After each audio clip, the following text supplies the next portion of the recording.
Наместо нов клинички центар или барем физичко поврзување на клиниките во постојниот со топли ходници, граѓаните добија ветување за административно спојување на универзитетските клиники. Ова е решението на министерот за здравство Фатмир Меджити. Тоа значи дека пациентите се осудени да се лекуваат во стари болници и да лутаат низ здравствените лавиринти, под дожд, снег и сонце. Дека Скопскиот клинички центар е за ремонт, алармираат и пациентите и медицинскиот персонал.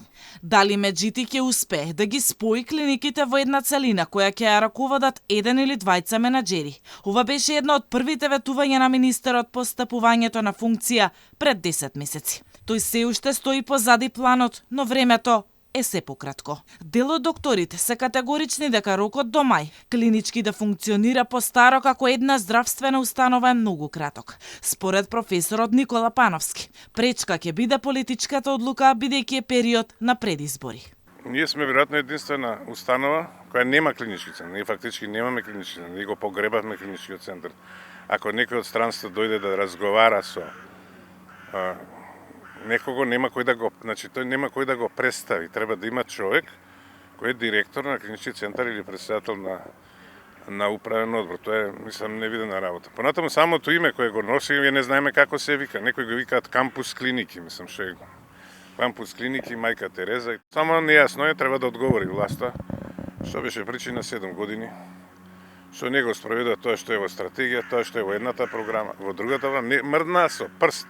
Идејата за спојување на клиничкиот центар ја поддржува и професорот Нико Беќаровски, но и тој е песимист дека тоа ќе се случи до ветениот рок.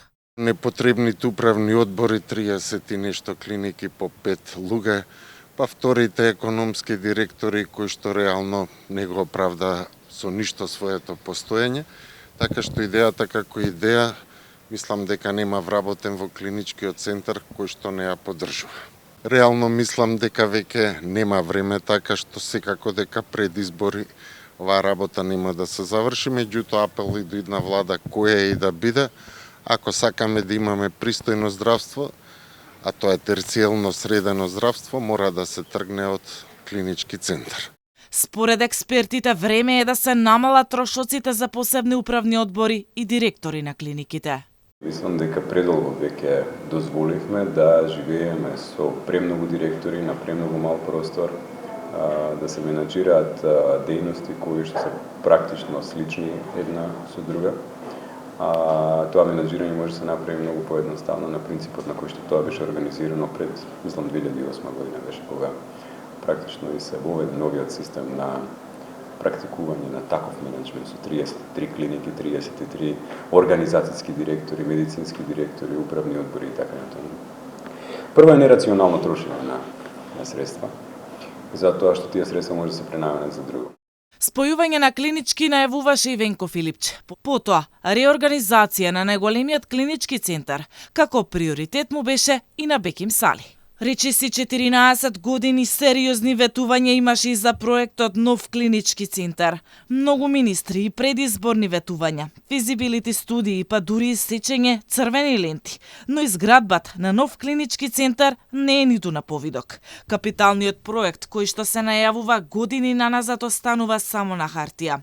Згора на се, државата ќе плаќа пенали од 8,5 милиони евра затоа што Филипче го раскина договорот за изградба на клиничкиот центар.